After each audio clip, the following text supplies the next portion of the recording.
Hey everyone, welcome back to the channel. So, in today's edition of the Andika Bulletin for Tuesday, 13th of May 2025, I thought we'd have a bit of a quick discussion about this topic here. BlackRock says Bitcoin deserves a spot in your portfolio. How right are they? Well, I put the question to Grok, the AI, and surprisingly, this is what Grok had to say. So let's start here, starting with $100,000 Australian, and let's say that was invested on the 29th of June 2020. And Bitcoin at the time was $13,224 a coin, and the XJT, that was at 66,582, and ending on May 12, 2025, so that was yesterday. Here's how the portfolios performed. Now, just before we talk about that, what is the XJT? Well, it's the S&P ASX 200 gross total return, which includes all the cash dividends that are reinvested. It's essentially identical to the S&P ASX 200 accumulation index. So it's probably the easiest way to do a proper comparison of the broader market rather than obviously try and do it over a basket of stocks. So just keep that in mind. But it's a very, very handy index for us to do the comparisons on. So back to Grok. So it was a simple question. So let's just look at the line here on the XJT only portfolio. So it grew to $164,000, which comes out to be about a 64% total return. And that's just under 5 years. So that's done very, very well. And you can see here on the chart, I'll just get rid of the text here, and we'll just go to our indicator. And I believe that's about the 29th of June there. And we go up to where the market is today, and it roughly says, yeah, there you go, around 65 and a bit percent. So that's pretty much in line with what Grok said there. Now, obviously, if you instead put all the money into Bitcoin, you'd be pretty ballsy, but that $100,000 would have turned into roughly $1.225 million, and that would be a total return of 1,126% total return. But obviously that's very high risk, and Bitcoin is a very volatile asset. And if we want to check out what that would look like, let's just go here. Bitcoin and Aussie dollars is pretty much the same chart. I'll just get that lined up a bit better. And we'll go in here, and that's our figure there. That's down the bottom here. Just get my bit. 29th of June there, all the way up to where we are today. And I remember that was for yesterday, of course, in terms of the data point. And yeah, it's coming up with 1,102% return. So, and that's where you can see how the volatility is in something like Bitcoin. Notice how it was only $13,000 a coin and rallied up to about 80, fell back down, rallied back up to about 88, fell all the way back down to 26, and then rallied all the way up to this point here at 109. Remember, this is in Australian dollars, not American dollars. And, a phenomenal return. Now, the real point, which comes back to what BlackRock is saying. I don't want to go about you guys. Whoops, why did that happen there? Ooh. Anyway, case for modest allocation. Sorry about that. That's what happens when you record live. So we're really just going back to the question they asked in the article. BlackRock says Bitcoin deserves a spot in your portfolio. And I happen to think they've got a case for it. And I reckon 5% is about right. And if we do the mixed portfolio, which is this one here, so that's 5% Bitcoin and 95% of the money in the XJT. So think about that. You just put $5,000 into Bitcoin, and in this case, $95,000 into the index. It grew, that 100,000 grew to $217,166.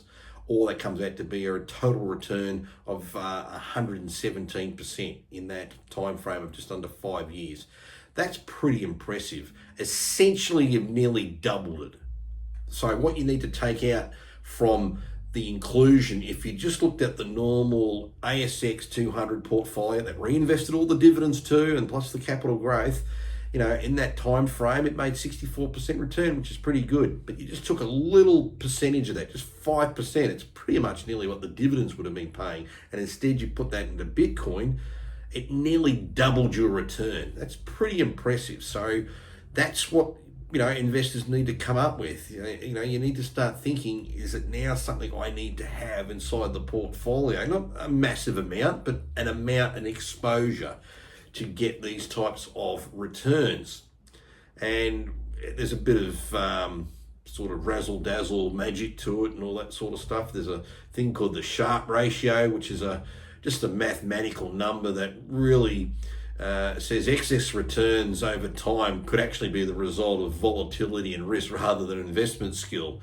So basically, with crypto, Grayscale here basically said if you had a 5% allocation, it would add roughly around about 0.88 of the Sharpe ratio, and then you add that to what the Sharpe ratio is of the standard portfolio.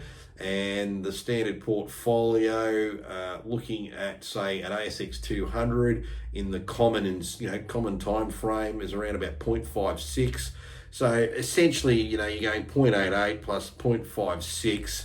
We'll just say for round numbers, we're nearly talking about 1.4.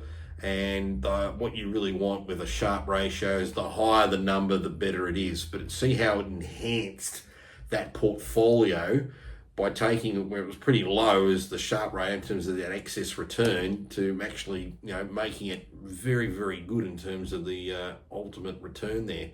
And when we just go down here, and there's all the math. This is amazing. This is everything that the AI did. I don't know if anyone's familiar with AIs, but this is the sort of thing you can ask it and look at the, all the information that it puts here. Here's a table that I just wanted to also just reiterate too as well. So we just go again, the XJT only, $100,000 down, worth now $164,000, total return there 64%, or on an annualized basis that's 11.17%. So that's your annual return there. And we go to the 5% down, 95% stock, the portfolio mix, again, $100,000 down, that would be worth $217,166. Total return there of 117% on an annualized basis, just shy of 21% per annum. That's pretty impressive. I won't worry about, gluing you on the big one with, Bitcoin only, because you're going to be a maximalist for that. That's no fear. And you can obviously need to be someone who can stomach an incredible amount of volatility and that stuff. But obviously the returns were nuts. But the real part here is to focus on what we said earlier, and just going back up to here where we had the information on the mixed portfolio. It seems to make sense that you take just 5%, have it in Bitcoin. You still got 95% in this case here, the ASX 200 with the dividends reinvested, and it essentially nearly doubled your return for that very, I think, minimal increase in the risk. And that's why I think it's something everyone needs to think about. Have these questions, with your financial advisor as well, and put it to them. And very easy to get into Bitcoin. Simplest ways in Australia, if you don't want to own the actual crypto yourself for a crypto exchange, would be to go buy one of the exchange traded funds that are listed on the ASX. Very easy, just like buying BHP shares. You buy it, it's in the portfolio. When it comes time to sell, you just sell it. Very simple. You don't have to worry about the custody of the coins. You don't have to worry about, where are they? You don't need to worry about, getting something like this. These are the drives that you save your crypto on. That's an unopened one there. That's what you do with crypto and all that sort of stuff. So anyway, bit of a talk going into things today. It's been a while since I've done a video, so I thought I'd do something that you can come back to and re-look at again and again. And I think our friends over at BlackRock, in this case, they were really talking about a 2% allocation as far as they were concerned. And there was the line there. BlackRock's research makes a compelling case for a 1 to 2% allocation to Bitcoin The author says, I believe it's relatively small position that can meaningfully provide meaningful diversification benefits without exposing your portfolio to excessive risk. So, and that's from someone like BlackRock saying that. My opinion sort of makes more sense just with the optimization of that Sharpe ratio. You can see there under BlackRock's bit, it's around about here. Just that little bit more percentage gets it up there. And then, as I said, the bigger the percentage goes, you then start to lose out on that Sharpe ratio. And obviously you'd be taking on more risk. Anyway, I hope that's something that's informative. Again, thanks for watching. Got any comments, please write them below. And until next time, take it easy.